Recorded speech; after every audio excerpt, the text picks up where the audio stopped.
ఇప్పుడు పాత 2011 సెన్సెస్ ప్రకారం వినోదన్న 2011 సెన్స్ ప్రకారం అయితే 10 జిల్లాలే తీసుకోవాలి కదా. ఇప్పుడు 33 జిల్లాలను తీసుకుంటే సార్ చెప్పినట్టు అది ఎట్లా వర్కౌట్ అవుతుంది అనేది అది క్వశ్చన్. అంటే ఇదంతా సార్ ఇవంతా మనం డిస్కషన్ పాయింట్ ఆఫ్ వ్యూనే. ఫస్ట్ వాళ్ళు ఏం ఆలోచిస్తారు, ఎందుకంటే దీంట్లో కూడా 81, 82 ఆర్టికల్స్ పార్లమెంట్కి సంబంధించింది, 170 ఆర్టికల్ ఏదో స్టేట్కి సంబంధించింది. ఇవి మళ్ళీ డిఫరెంట్ ఆర్టికల్స్ ఉన్నాయి.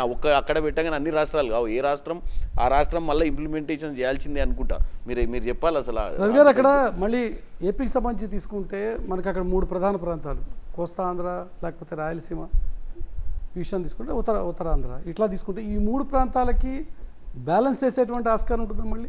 అదొక అంటే దాన్ని కూడా ఒక బెంచ్ మార్క్గా తీసుకుంటారా, యూనిట్గా పరిగణలో తీసుకునే ఆస్కారం ఉందా, లేక స్టేట్ యాజ్ ఏ యూనిట్ మళ్ళీ? అసలు పార్లమెంటు స్థానాలకు state unit. Okay, SC ST వచ్చినప్పుడు వాస్తవంగా అయితే మీకు ఒక అంశం 2008లో వినోద్ గారు అప్పుడు ఒక ఫార్ములా ఏం చేశారంటే 7 పార్లమెంట్ స్థానాలు ఎస్సీలకి రిజర్వ్ అయినాయి.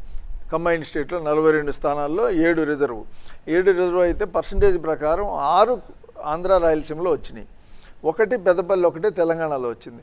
అప్పుడు 3 ప్రాంతాలకి ఎస్సీలకి ప్రాపర్ డిస్ట్రిబ్యూషన్ జరగాలని స్ప్రెడ్ అనేది యాక్ట్లో ఉంది అని చెప్పి అప్పుడు 3 తెలంగాణ, 3 ఆంధ్ర, 1 రాయలసీమ అన్నారు.